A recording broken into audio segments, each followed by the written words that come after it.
And welcome back to the Homemade Podcast Sports. This is your host, Jay Pops. Guys, we have now officially had the schedule release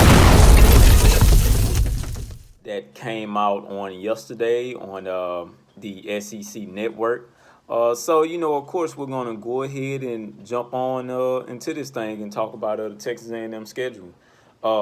First and foremost, before I get started, I want to send a special shout out to that SEC podcast for reading a comment that I had wrote to those guys. Man, I really appreciate it, guys. I watch the podcast every day, and if you guys haven't checked it out, please check it out. It's called That SEC Podcast.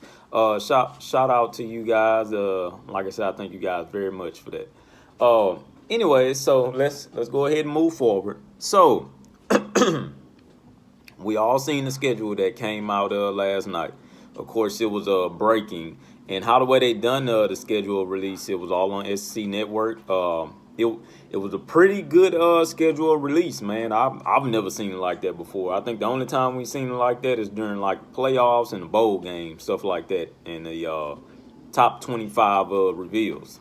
So let's go ahead and get started on this thing. So if anybody didn't know, but I'm pretty sure you guys did, the season will start on September 26th for the SEC. Period. The first game that we have is Vanderbilt. In my mind, by looking at this schedule and Vanderbilt, I don't really see any blowout games on this schedule. This the SEC. We actually have a gauntlet schedule.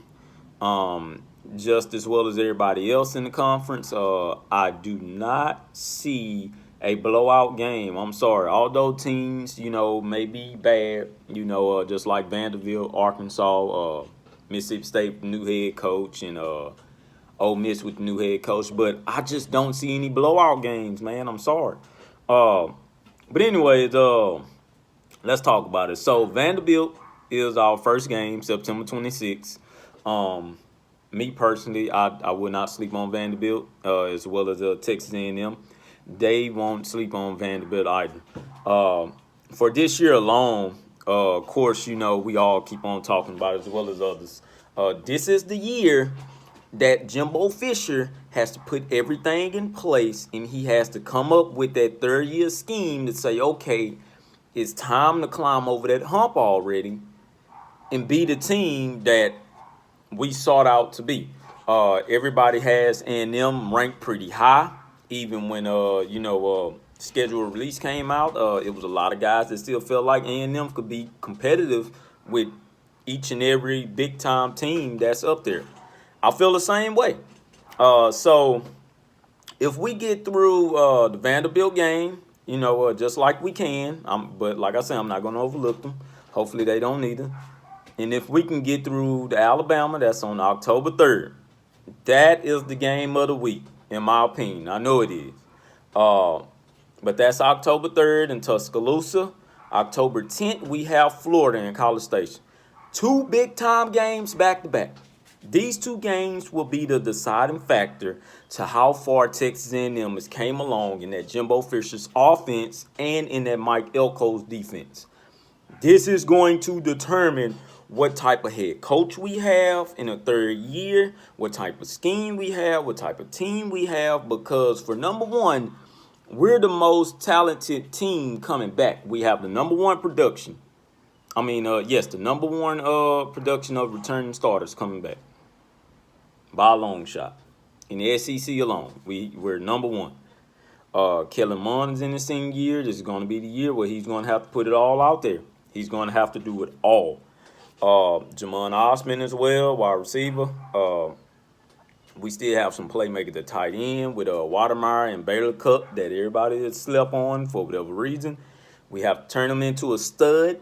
And in that Vanderbilt game, we're going to have to pretty much kind of throw out everything. This is the time and the year where it's going to be a tricky year because everybody will show their playbooks early. We've all been through the seasons to where, you get that first game that's a potential nobody, and nobody shows the playbook. This is the year where each and every SEC team will have to show the playbook, as well as the ACC and the Big 12. Everybody has to show their playbook this season, early, during the first game. That's just that.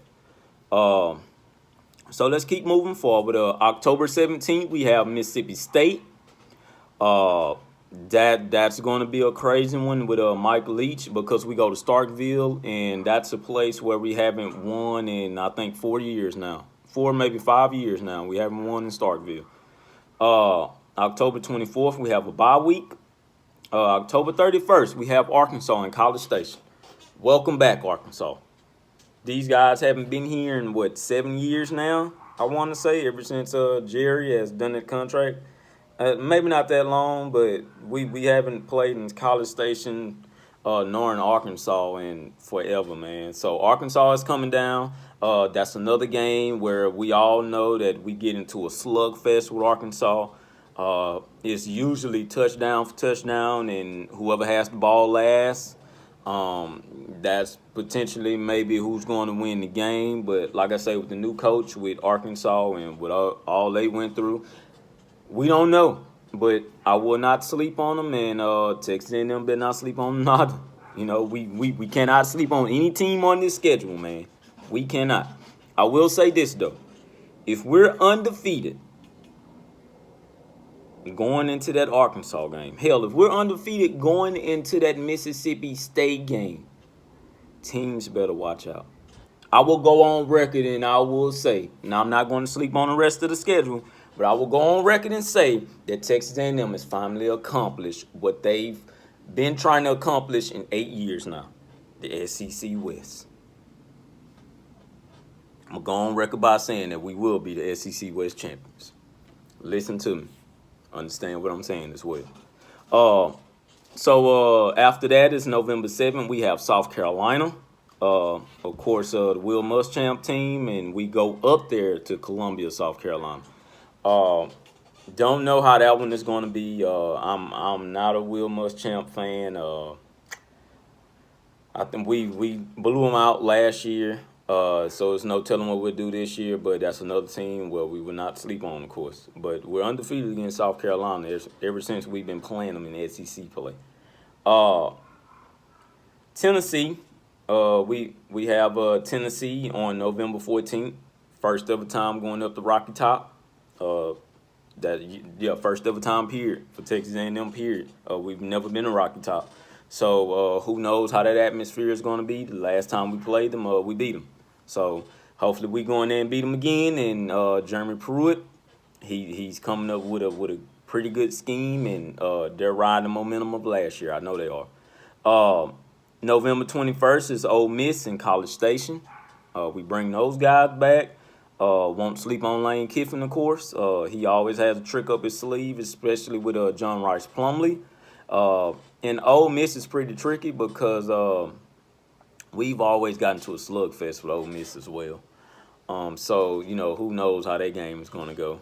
I'm picking A&M to win though. And the big one, November 28th, LSU. They kept it the same. November 28th, we have LSU. This is the year where we have to bring them back to College Station and get another win. Damn it, this is the year where we have to protect College Station. We have to win the big-time games at our home field. We have to have that home field advantage. No, it's not going to be at full capacity, of course, but this is the year where we have to win it. We have to put things in place, and we have to protect Kyle Field. And plus, LSU has lost a lot of their starters to the pros, and also the cornerback. He isn't going to play this year, which is Vincent. He was another starting cornerback. He's officially opted out, getting ready for the NFL draft. And last but not least, December 5th, Auburn. That's going to be a damn good game. We go up to Auburn, Alabama for that one. It's going to be darn good. We can never sleep on Gus Malzahn for whatever reason. We hadn't beaten that guy in 4 years now.